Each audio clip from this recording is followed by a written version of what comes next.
Muito bem, podcast Papo Solto de volta, 7º episódio. Muito obrigado a você que nos acompanha, você que está nos acompanhando aí pelo YouTube e também pelo Spotify. Você sabe, né? Digita aí o sininho para que o alerta chegue até você, para os episódios chegarem completamente para você. E você que está no Spotify nos ouvindo, não deixe de seguir e também aproveite para trazer o alerta aí que quando tiver um novo episódio, você nos acompanha. Toda terça e toda quinta, um novo episódio do Papo Solto, bom papo sobre o mercado de eventos. Bom, eu tenho a alegria de trazer duas mulheres incríveis que já estão aqui comigo, todas lindas, maravilhosas, prontas e preparadas para a gente trazer aqui o nosso primeiro conteúdo. São 3 episódios que eu quero fazer com vocês, um em específico para a gente falar sobre qualificação, até porque vocês têm uma grande responsabilidade no mercado, lançaram um desafio que é trazer o Celebrar com Afeto.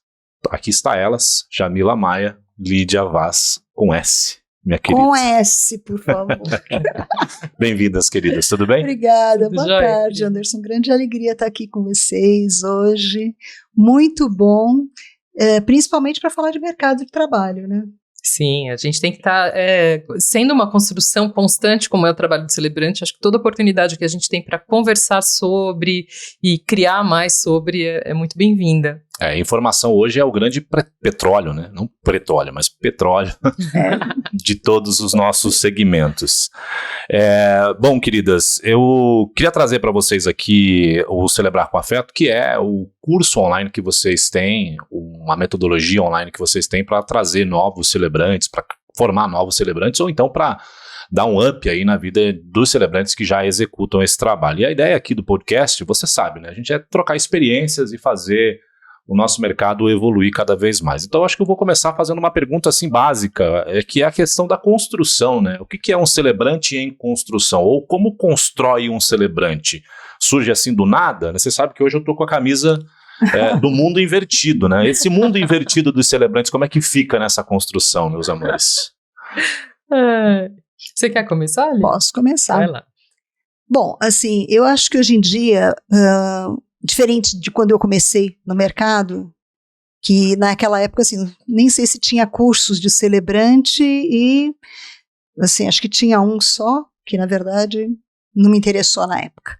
Mas, enfim, o que eu acho é que no mercado, no nosso mercado especificamente, aconteceu um boom de celebrantes que entraram porque tem a simples questão de falar assim, olha, eu sei falar em público, eu não tenho problemas de falar em público e falo bem, né? Então, essas foram as características que decidiram que eram importantes para ser um celebrante. E a gente sabe, depois que a gente entra no mercado de trabalho e começa a trabalhar efetivamente e se consolida nesse mercado, a gente percebe que isso é uma pequena parte, né? É mais ou menos como ter voz. A gente tem voz, pode ser celebrante. Então, né? Eu sempre brinco que eu falo assim, eu também sei apertar botão, posso ser fotógrafa. E não é só isso, né? A gente Aliás, é uma analogia bem interessante, né? Então, assim, se eu pegar uma máquina fotográfica e apertar um botão, eu tirei uma foto. Ok. Então, a pessoa pega um microfone, ela pode ser um celebrante. Mas é muito mais do que isso. E essa qualificação, ela começou a acontecer de uma forma, na minha vida, através de benchmark mesmo, né? De ver outros celebrantes, de conhecer, de construir eu mesma como que era o caminho. E aí, chega-se a um ponto onde você diz assim, o que é preciso para se construir um celebrante? É possível se construir um celebrante? É possível, claro. É possível se construir um médico, então é possível se construir um celebrante, né? A gente sabe que sim. Mas é preciso que haja a responsabilidade da parte da pessoa que quer entrar no mercado de entender quais são as verdadeiras responsabilidades e quais são seus nichos, né? Para que ele se qualifique de forma adequada para o mercado de trabalho. Essa coisa é como se fossem engrenagens, a gente vai engrenando peças e na grande maioria são peças emocionais e de estudos pedagógicos que a gente acaba entrando dentro do nosso próprio mercado.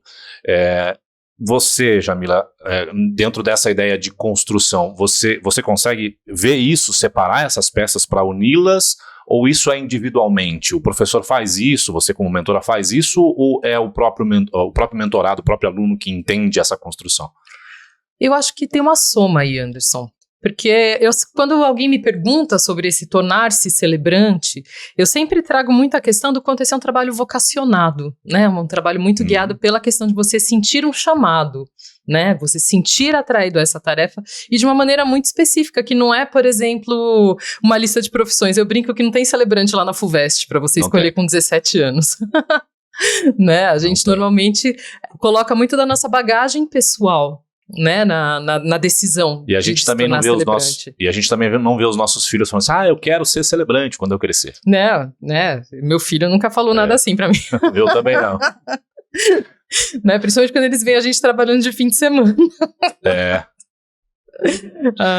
Mas voltando, né, para essa questão da construção. Então, o que eu entendo? Eu entendo que essas habilidades prévias, esse sentimento de chamado que a gente tem, né, conversando com celebrantes, a gente ouve sempre as mesmas histórias, né? Ou alguém convidou você para fazer uma cerimônia, você se apaixonou por aquilo, ou você viu alguém celebrando e se apaixonou e sentiu que aquilo era para você, né? Necessariamente existe essa sensação de chamado, né? Não é uma coisa muito aleatória, assim, deixa eu ver aqui o que tem que eu posso ganhar um dinheiro, eu posso fazer isso, posso fazer isso, posso fazer isso, né? Assim, tem umas habilidades inerentes à tarefa que você não tira da cartola, né? Como ela falou, a coisa do falar bem em público, pode ser para muitas atividades profissionais. Né? E se você é uma pessoa extremamente introvertida, você não vai virar essa chave de um dia para o outro, né? Eu conheço gente que beira a fobia social, só de pensar, né, em ter que falar diante de outras pessoas, de se expor de alguma maneira, né? E o celebrante é uma figura que se expõe de uma maneira extrema, até eu digo, porque a gente, além de expor a nossa figura, a gente também tá ali como porta-voz do casal diante das pessoas mais importantes da vida deles, né? Da família, dos amigos. Então, é um lugar, como a Lídia falou, né, de responsabilidade gigantesca. Bom, Jamila, quando vocês juntas conseguiram entender pessoalmente que era possível encaixar essas engrenagens de estudo e pessoais, né, porque tem muito dessa coisa, eu preciso me conhecer, né, a gente fala muito isso nos encontros, né, que o bom celebrante se conhece a ponto de entender os seus próprios sentimentos, aprender com eles, e entender que a gente é mutável, está sempre mudando. E como é que surgiu essa coisa de colocar no papel, ou tirar da mente, da ideia, as ideias para montar o método Celebrar com Afeto? Eu queria até começar falando sobre isso, porque é interessante que eu sempre tive essa vontade de fazer isso. Aliás, são quantos anos de carreira, Nídia? Agora eu vou fazer 12 anos. Mas é interessante porque, assim, isso tudo veio, né, vinha sempre, eu tentei algumas vezes montar e sempre me faltava alguma peça. E foi interessante porque quando a gente se conheceu, e a Jamila, que a gente se conheceu, claro que a Jamila, com esse lado vereadora dela, né, ela que me encontrou numa padaria, que ela me viu numa padaria. Enfim. Do lado de casa, a gente era vizinho, não sabia. A gente era vizinho, não sabia, a gente já tinha se falado no Instagram. Você se encontraram na padaria? Não, a gente não se encontrou na padaria, ela me viu na padaria e me mandou uma mensagem depois dizendo assim, era você naquela padaria perto, né, de tal lugar? E eu falei, sim. Ela falou, pois é, então, você mora perto? Moro. E aí a gente descobriu no dia seguinte, a gente almoçou, se apaixonou e ficou. Foi amor à primeira ficada, no nosso caso. A primeira padaria. A primeira padaria. E aí foi interessante, porque daí a gente começou a falar sobre isso, e isso, na verdade, veio tão espontaneamente. E a Jamila, ela tem uma característica fantástica, porque ela foi professora, sim, né? Excepcional professora. Então, é claro que toda a parte didática tinha que ser entregue para essa pessoa desenvolver, porque ela tem esse dom nato, fantástico. E aí, assim, claro, fiquei em super boas mãos também, né? Agora ela pode contar essa parte. Pois é. Acho Mas que a gente foi. Dentro dessa perspectiva da Lídia, até para colaborar, de repente, você pegou as informações da Lídia junto com as suas e aí foi aí que construiu-se a metodologia, né? Isso, né? A gente acho que foi um encontro muito feliz. Porque a Lídia meio que deixou claro que essa responsabilidade é dela.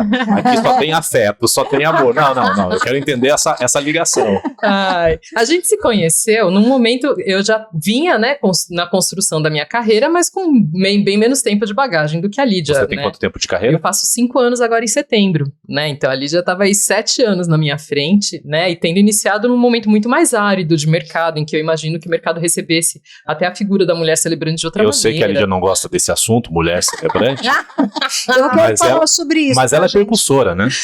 Não dá pra gente negar, né? Isso aí. Então, o que aconteceu? Quando a gente se encontrou, né, e a gente se identificou pelas nossas maneiras de enxergar não só o nosso trabalho, como a vida também, né? Acho que a gente está muito alinhada até em outros entendimentos, né, de visão de mundo e tudo mais. E quando a gente veio com a ideia do curso, foi uma coisa até assim, acho que ela já tinha ali algumas coisas começadas, né, como ela mencionou, mas como eu venho dessa área de educação, eu trabalho com educação há mais de 20 anos, né, e fui professora, fui coordenadora pedagógica, eu fui self-trainer, né, assim, então treinadora de pessoas, né, dentro de determinados cargos na área de educação em que eu trabalhei. Então isso me deu uma coisa muito forte, que é o que eu chamo de percurso pedagógico. Porque hoje a gente tem esse boom de curso, todo mundo está ensinando alguma coisa, Sim. não é? Você rola o seu feed do Instagram assim, eu vou ensinar você a fazer tal coisa, eu vou ensinar você a fazer tal coisa. São os especialistas da internet. E tem um entendimento meio equivocado dentro disso, de que para ensinar é só eu falar da minha experiência e falar como eu faço. E não é isso. Eu acho que assim, para trabalhar com educação, você precisa ter uma visão de alteridade, de você conseguir se enxergar no lugar do aprendiz também, que é essencial. Né? Então, o que a gente fez? Na hora de pensar a estrutura do curso, eu tive muito forte essa questão da visão do processo de aprendizado. Então, os módulos que a gente tem ali, eles não são só assim, vamos falar do que a gente sabe. Né? Tanto é, por exemplo, os 7 primeiros módulos do curso, eles são inspirados numa escala que é a escala do Barrett, que ele fala das necessidades humanas, começando desde a sobrevivência até o sentimento de prestação de serviço para a humanidade. Então, esses 7 módulos, eles são divididos de maneira a conduzir o aluno nessa reflexão de entender desde a coisa do trabalho como um ganha-pão, até o trabalho como o sentimento maior de propósito que você pode ter na vida. E além disso, a gente tem mais outros 5 módulos que são dessa parte mais pragmática do trabalho, que vão cobrir coisas como relação com os fornecedores, vão cobrir coisas como organização administrativa, financeira, né, essa parte. Ou seja, vocês colocaram no método o além do beabá. Existe o beabá do celebrante e aí vocês introduziram outras camadas aí. Exatamente. Até porque, assim, Anderson, eu acho que o que está no coração do nosso curso são 2 ideias. A ideia do encontro consigo próprio, porque se você está muito alinhado consigo, se você se conhece e consegue traduzir isso no seu trabalho, você tira da frente as preocupações com comparações, a preocupação com preço, que é um assunto que, né, a gente briga tanto. Sim. Então, assim, quando você consegue construir algo realmente autêntico com a sua voz... E percebe o trabalho que dá para isso. Exato, você ocupa o seu lugar. Eu acho que esse é um dos pontos, e eu acho que o outro ponto passa por você precisar entender, independente de você ser um celebrante com viés religioso ou não faz diferença isso. Mas a partir do momento em que o casal te contratou para fazer uma cerimônia, você está ali para transformar a vida daquelas pessoas. Então, você precisa ter uma bagagem, um estofo que te dê esse senso de responsabilidade, da profundidade que essa experiência tem. Mesmo que você faça uma cerimônia engraçada, divertida, leve, como a gente faz. Característica que você tenha no seu estilo de cerimônia, é verdade. Você está ali para transformar a vida de 2 pessoas, para marcar, né, fazer parte de um dos dias mais importantes da vida de alguém. E você não pode ser irresponsável no trato com essa experiência. Bom, então vamos entrar nesse quesito. A Lídia falou da experiência daquela pessoa que diz, eu gosto de falar em público. Então vou entrar nisso. A pessoa que gosta de falar em público, o locutor que já faz rádio, o jornalista que já trabalha na TV, no rádio, enfim... Quem pode fazer celebrações? E por que um curso online? Me contem um pouco mais sobre isso. Bom, A questão de falar em público, como a Jamila explicou bem também, eu acho que é muito óbvio, né? Que assim, é claro que para você ser um celebrante e para que você se recoloque no mercado dessa forma, é condição sine qua non que você saiba falar em público, né? Então, assim, um locutor pode ser um celebrante? Pode. Um apresentador pode ser um celebrante? Pode. E vice-versa, né? Um celebrante também pode ser um locutor, pode ser um apresentador, pode ser um dublador, enfim. A questão maior é que, assim, para esse preparo, não é simplesmente, não é isolada essa situação, né? Não é simplesmente falar bem em público, né? E aí, quando a gente desenvolveu todo esse curso, a gente pegou muito em cima dessa questão. Isto é, a pessoa precisa se conhecer, saber o que ela tem de desenvolvimento dentro dela. Quando a gente se coloca na frente de 100, 200, 400 pessoas para falar daquele casal, a nossa responsabilidade não é simplesmente pegar um microfone e ter a atenção dessas pessoas. É muito maior que isso. A gente tem uma responsabilidade de uma história que está com a gente está ali como guardião de uma história e a gente tem que ser absolutamente leal a essa história. Leal. Com crenças, com valores, com as famílias, saber, por exemplo, detalhes daquela família, daquela formação familiar que a gente Você fala de intimidade também. A gente precisa ter essa condição de entender, de interpretar isso também. E acessar isso, né? E acessar isso com o casal, né? Porque eu tô ali falando de família, de base familiar, de repente, e falo, Anderson, os seus pais aqui presentes, você falando, eles não são meus pais, esse aqui é meu padrasto e aquela ali é a namorada do meu padrasto, meus pais não vieram, sabe assim? Você não pode transformar a cerimônia num momento de constrangimento para qualquer pessoa presente naquele momento. Então, daí vem uma responsabilidade gigante de você conhecer ou então não falar sobre isso, né? E com relação ao curso online, quando a gente se conheceu, a gente começou a fazer esse trabalho exatamente na pandemia, né? Sim, a gente começou a conversar e a pandemia estourou e aí era o melhor formato possível, né? Que a gente teria para as pessoas acessarem. Mas para momento legal, né? Que tinha. Sim, um milagre da gente ter agenda livre para gravar os vídeos, porque se fosse esse ano, se fosse ano que vem... Tanto que a gente está com coisas para fazer, não consegue. A gente tem novidades aí para preparar, que a gente não tem conseguido, né, fazer o lançamento por causa da correria de agenda. Mas eu acho que tem essa intenção de atender, né, o momento da pandemia, que foi quando a gente começou a fazer todo esse projeto, mas também tem uma questão das possibilidades de acesso. A gente sabe que o mercado é enorme, né, a pesquisa do DN mostrou, a gente só não conseguiu falar com quem está no Acre, né, não achamos celebrantes no Acre. Todo o resto do Brasil tem celebrantes. E a gente tem alunos em todos os estados, a gente tem uma aluna em Portugal. Que legal. Então é muito bom ver que o formato online possibilita que essas pessoas também tenham acesso a um conteúdo interessante, sem que essa experiência tenha que vir necessariamente com todo esse custo de deslocamento, de hospedagem, que muitas vezes inviabiliza a formação dessa pessoa, né? Ela quer atuar na área, muitas vezes essas pessoas que vêm buscar uma formação, e eu acho isso bonito, elas acabam sendo precursoras, pioneiras nos lugares onde elas estão, porque aqui em São Paulo o mercado já está bem estabelecido, mas em muitas cidades, muitos estados, o celebrante ainda é uma figura que causa uma certa estranheza, né? Tá desbravando ainda, né? Tá cortando mato com facão ainda. Isso, mas você é juiz, mas você é pastora, né? O que você é? Você é do cartório? Quem é o celebrante, né?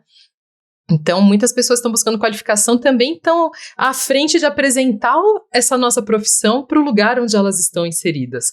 Então, eu fico muito feliz que a gente consiga atender um público tão amplo com o formato online para que essas pessoas também possam estudar. Bom, eu queria entrar então agora num momento em que não só o curso de vocês, mas também outros cursos que são muito bons, que até eu mesmo indico quando alguém me procura, porque eu acho importante as pessoas passarem por esse processo mesmo de estudar, e às vezes o online te exige muito mais do que o próprio presencial, então eu acho uma iniciativa bastante louvável quando uma pessoa se dedica no online para trazer isso real.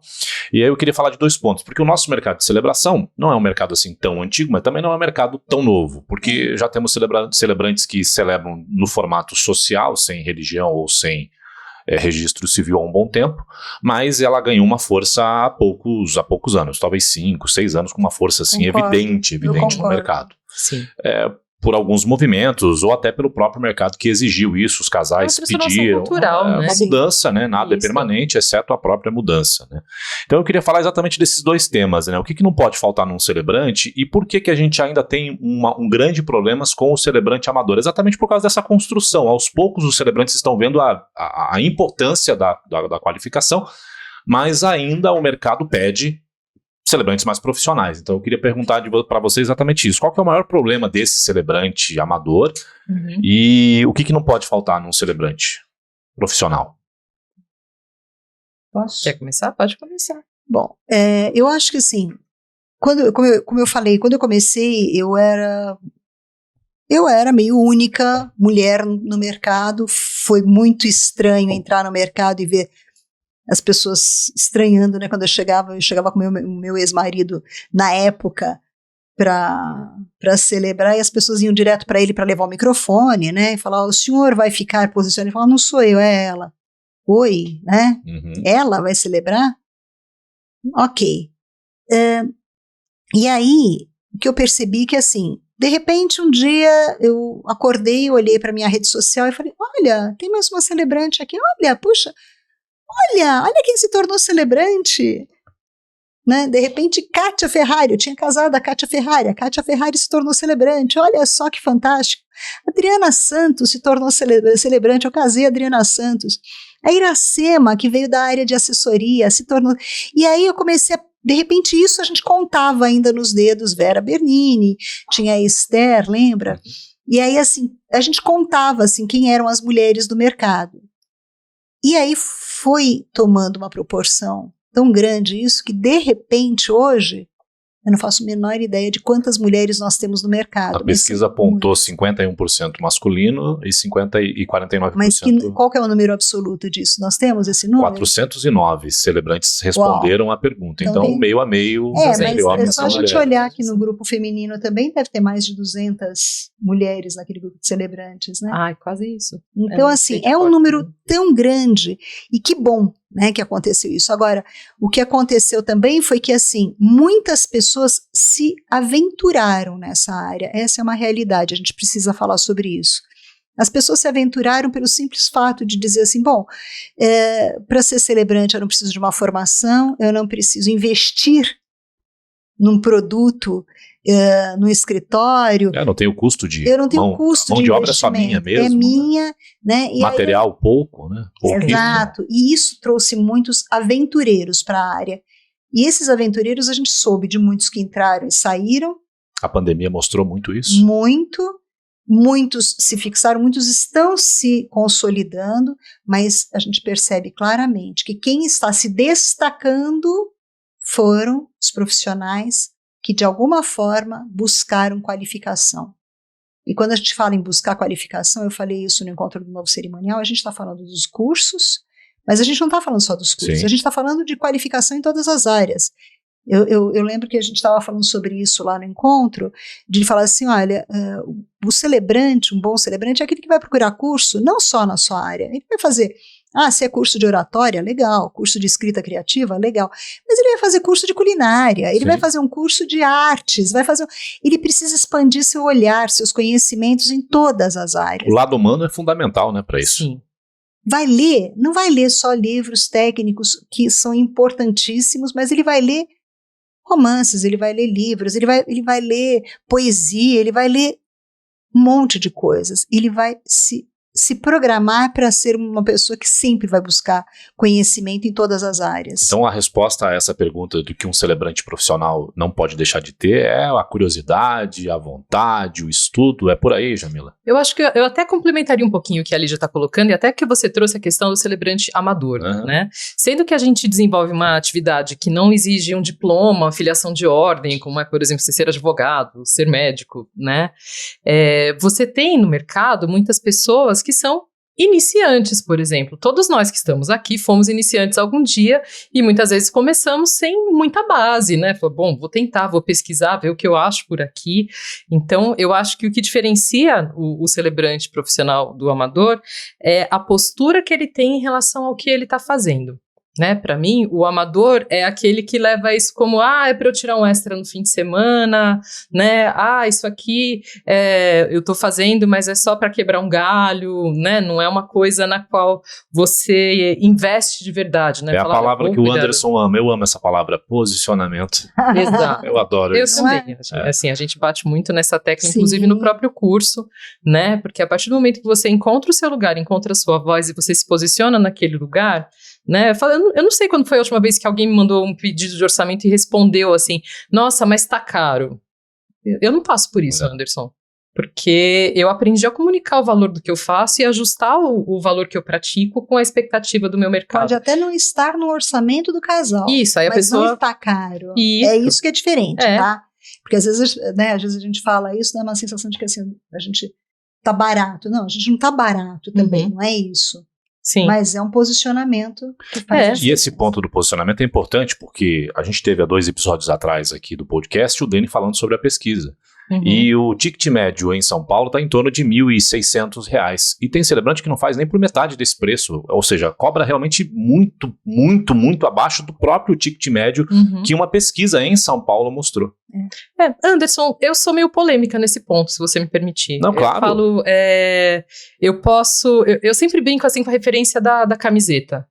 Eu posso ir numa loja lá no fundo do Brás comprar uma camiseta a R$50, eu posso ir no Shopping Cidade Jardim comprar uma camiseta de R$300, R$400, né? E as lojas que estão lá, a Armani vende camiseta, ela não desce lá no Brás para brigar e fala assim, mas isso também é uma camiseta e vocês estão cobrando mais barato do que eu, né?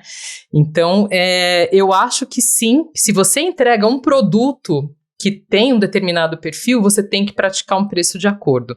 Mas quando você olha para mercado, casamento é uma coisa muito especial, porque as pessoas, desde o topo das classes sociais até as pessoas mais simples, se casam. Então, assim, existem pessoas que não dão conta de pagar esse valor. Às vezes, assim, a gente sabe que tem casais, às vezes, que vão casar e eles conseguem ali com muito suor juntar, que seja R$10 mil para gastar com tudo. E se você, como celebrante, cobrar 2, ele não vai ter condição de pagar isso. Então, se a pessoa está se propondo a atender aquele público, né, e mesmo ela não consiga cobrar, né, muito mais do que isso, eu acho que não tem problema. O problema, para mim, é sempre um deslocamento no seu posicionamento, você praticar um preço inferior à qualidade daquilo que você entrega ao público-alvo que você está almejando atingir com aquilo. Ok, então, o posicionamento mesmo, isso, posicionamento de mercado, de público. Eu faço até um pouco fora dessas discussões de cobrar as outras pessoas, que elas cobrem mais, porque eu acho que assim, para cobrar mais, você tem que entregar mais também, você tem que entregar um trabalho consistente que valha o valor que você está pedindo. Não adianta virar para todos os celebrantes de São Paulo hoje e falar, olha, a partir de hoje todos vocês têm que cobrar R$1.500. Mas aí tem a pessoa X que atende na periferia, que aí ele não vai conseguir fechar mais contrato nenhum, né? E tem pessoas para quem R$2.000 é pouco. São Paulo. A gente está falando de São Paulo. Quando a gente sai de São Paulo e vai até para outros estados, interior desses outros estados, a gente está falando de valores absolutamente diferenciados mesmo, que às vezes não chegam a R$1.500. Sim, exatamente. Talvez eu estou jogando aqui um valor aleatório. Às vezes o topo é R$1.500, né, em outros lugares. Isso. Mas dá para virar essa chave também, né? De repente a pessoa tem um posicionamento um pouco mais inferior da Armani, por exemplo, que é a ideia que você trouxe. Ela pode aos poucos galgar o seu melhor posicionamento no mercado. Claro, e não estou dizendo que eu sou Armani, pelo amor de Deus, pelo contrário. Sim. Não, mas só como analogia mesmo, né, pra gente entender até onde eu posso chegar. Né? Isso, então eu acho que assim, a partir do momento em que você olha para o público que você quer, não quero dizer que a gente não tem que batalhar por valorização do nosso trabalho, né? Eu acho que a gente tem que receber melhor, né? Eu não tenho vergonha de contar. O primeiro casamento que eu fiz, que foi lá em 2017, foi de uma amiga minha, eu não tinha a menor noção de quanto um celebrante cobrava, e eu pedi acho que R$300 para minha amiga, eu não fazia ideia. E aí ela depositou R$1.500 na minha conta e falou assim, nunca aceite menos do que isso. A minha amiga me falou. E aí eu fui entender melhor, né? Gosto da sua amiga. Exatamente. Gosto ela da sua fabulosa. amiga. Essa é uma amiga. E aí foi justamente depois dessa experiência que foi o que me deu esse estalo mesmo para a profissão, que eu fui entender o que era ser celebrante, entender o mercado. Eu fui fazer minha lição de casa de estudar mesmo para, né, investir nessa carreira e me dedicar a ela. Talvez a grande chave está exatamente nisso, entender o nosso mercado, entender Isso. o que o celebrante faz. Isso é um processo, né? Então a gente nunca vai ter um mercado em que todos vão cobrar o mesmo preço. Sim, né? concordo. Então, mas acho que o grande problema que a gente tem hoje é você ter profissionais disputando uma mesma faixa de mercado com uma variação muito grande de preços, né? Entregando um produto parecido e alguém entregar com um custo muito inferior. Porque às vezes o celebrante que cobra pouquinho, ele tá atendendo um público que banca paga aquilo, é o público dele, ele tá feliz atendendo esse público, é a cara dele, é onde ele encontra o propósito dele. Né? Tem uma questão importante, só para complementar isso, que eu acho que a gente precisa levantar, que assim, às vezes o celebrante, ele se pega muito na questão, eu sempre brinco, na questão da matemática, assim, tipo, eu vou fazer, este ano eu fiz 180 casamentos, não é o meu target.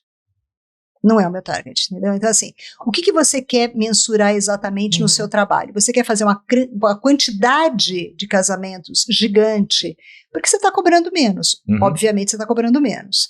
Então, você consegue fazer. Quando você atinge um patamar onde você consegue colocar o seu valor um pouco mais alto, você faz menos casamentos. E isso não quer dizer que você seja um mau celebrante, ao contrário. Você está posicionado diferentemente no mercado. Sim, você se torna um produto mais exclusivo, entendeu? Né? Você não vê Porsche andando em todas as esquinas, né? Você não vê todo mundo vestindo Armani, né? Então, assim, é isso. Então, a gente tem que se posicionar e saber que, assim, não adianta, mas olha só, fez só 2 casamentos nesse bimestre. Ok, tomara que eu chegue num ponto de fazer um casamento por mês. Eu rezo para fazer um casamento por mês só. Já pensou que máximo? Seria incrível. 15K. Daria para eu viver meu mês tranquila. Eu ia gostar. Bom, o 7º episódio do Papo Solto, podcast Bom Papo sobre o mercado de eventos, acaba aqui, mas eu vou continuar com as 2. Olha só que a gente tinha prometido fazer um episódio só sobre o celebrar com afeto, mas não dá, é tanta informação que a gente volta no 8º episódio com a Lídia e com a Jamila para trazer mais do nosso Papo Solto. Voltamos daqui a pouco.